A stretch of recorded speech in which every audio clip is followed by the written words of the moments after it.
ज़बूर 106। खुदावंद की हम्द करो, खुदावंद का शुक्र करो, क्योंकि वो भला है और उसकी शफ़क़त अबदी है। कौन खुदावंद की कुदरत के कामों को बयान कर सकता है या उसकी पूरी सिताइश सुना सकता है? मुबारक हैं वो जो अदल करते हैं और वो जो हर वक्त सदाकत के काम करता है।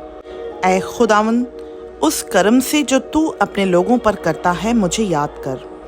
अपनी निजात मुझे अनायत फरमा, ताकि मैं तेरे बरगज़ीदों की इक़बालमंदी देखूं और तेरी कौम की शादमानी में शाद रहूं और तेरी मीरास के लोगों के साथ फ़ख्र करूं। हमने और हमारे बाप दादा ने गुनाह किया, हमने बदकारी की, हमने शरारत के काम किए। हमारे बाप दादा मिस्र में तेरे अजायब ना समझे, उन्होंने तेरी शफ़क़त की कसरत को याद ना किया, बल्कि समुंदर पर यानी बहरे कुलसम पर बागी हुए। तो भी उसने उनको अपने नाम की खातिर बचाया, ताकि अपनी कुदरत जाहिर करे। उसने बहरे कुलसम को डांटा और वो सूख गया। वो उनको गहराओं में से ऐसे निकाल ले गया जैसे बियाबान में से, और उसने उनको अदावत रखने वाले के हाथ से बचाया और दुश्मन के हाथ से छुड़ाया। समुंदर ने उनके मुखालिफों को छुपा लिया, उनमें से एक भी ना बचा। तब उन्होंने उसके कौल का यकीन किया और उसकी मददसराई करने लगे। फिर वो जल्द उसके कामों को भूल गए और उसकी मशवरत का इंतज़ार ना किया, बल्कि बियाबान में बड़ी हिर्स की और सहरा में खुदा को आजमाया। सो उसने उनकी मुराद तो पूरी कर दी, पर उनकी जान को सुखा दिया। उन्होंने खैमा गाह में मूसा पर और खुदावंद के मुक़द्दस मर्द हारून पर हसद किया।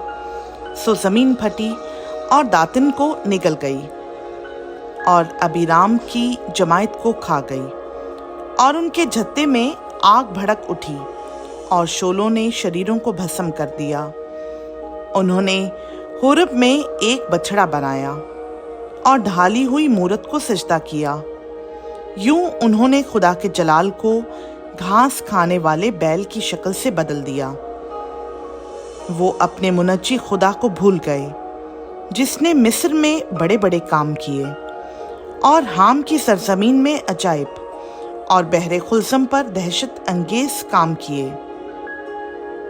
इसलिए उसने फरमाया, मैं उनको हलाक कर डालता अगर मेरा बरगज़ीदा मूसा मेरे हुजूर बीच में ना आता कि मेरे कहर को टाल दे, ता ना हो कि मैं उनको हलाक करूं। और उन्होंने उस सुहाने मुल्क को हकीर जाना और उसके कौल का यकीन ना किया, बल्कि वो अपने डेरों में बुड़बुड़ाए और खुदावंद की बात ना मानी। तब उसने उनके खिलाफ कसम खाई कि मैं उनको बियाबान में पस्त करूँगा और उनकी नस्ल को कौमों के दरमियान गिरा दूँगा और उनको मुल्क मुल्क में तितर बितर करूँगा। वो बाल फगूर को पूजने लगे और बुतों की कुर्बानियाँ खाने लगे। यूं उन्होंने अपने अमाल से उसको खुशमनाक किया और वबा उनमें फूट निकली। तब फिनहास उठा और बीच में आया और वबा रुक गई, और ये काम उसके हक में पुश्त दर पुश्त हमेशा के लिए रास्तबाजी गिना गया। उन्होंने उसको मरीबा के चश्मा पर भी खुशमनाक किया और उनकी खातिर मूसा को नुकसान पहुंचाया, इसलिए कि उन्होंने उसकी रूह से सरकशी की और मूसा बेसोचे बोल उठा। उन्होंने उन कौमों को हलाक ना किया जैसा खुदावंद ने उनको हुक्म दिया था, बल्कि उन कौमों के साथ मिल गए और उनके से काम सीख गए और उनके बुतों की प्रस्तिश करने लगे, जो उनके लिए फंदा बन गए। बल्कि उन्होंने अपने बेटे बेटियों को शयातीन के लिए कुर्बान किया और मासूमों का यानी अपने बेटे बेटियों का खून बहाया, जिनको उन्होंने कनान के बुतों के लिए कुर्बान कर दिया, और मुल्क खून से नापाक हो गया।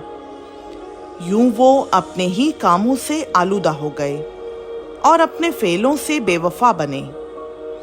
इसलिए खुदावंद का कहर अपने लोगों पर भड़का और उसे अपनी मीरास से नफरत हो गई और उसने उनको कौमों के कब्जा में कर दिया और उनसे अदावत रखने वाले उन पर हुक्मरान हो गए। उनके दुश्मनों ने उन पर जुल्म किया और वो उनके महकूम हो गए। उसने तो बारहा उनको छुड़ाया, लेकिन उनका मशवरा बागियाना ही रहा और वो अपनी बदकारी के बाइस पस्त हो गए। तो भी जब उसने उनकी फरियाद सुनी तो उनके दुख पर नजर की और उसने उनके हक में अपने अहद को याद किया और अपनी शफकत की कसरत के मुताबिक तरस खाया। उसने उनको असीर करने वालों के दिल में उनके लिए रहम डाला। ऐ खुदावंद हमारे खुदा, हमको बचा ले और हमको कौमों में से इकट्ठा कर ले, ताकि हम तेरे खुदूस नाम का शुक्र करें और ललकारते हुए तेरी सिताइश करें। खुदावंद इस्राएल का खुदा अज़ल से अबद तक मुबारक हो। और सारी कौम कहे आमीन। खुदावंद की हम्द करो। खुदावंद का पाक कलाम का पढ़ा, सुना, समझा और कबूल किया जाना हम सबों के लिए बाइस बरकत हो। आमीन।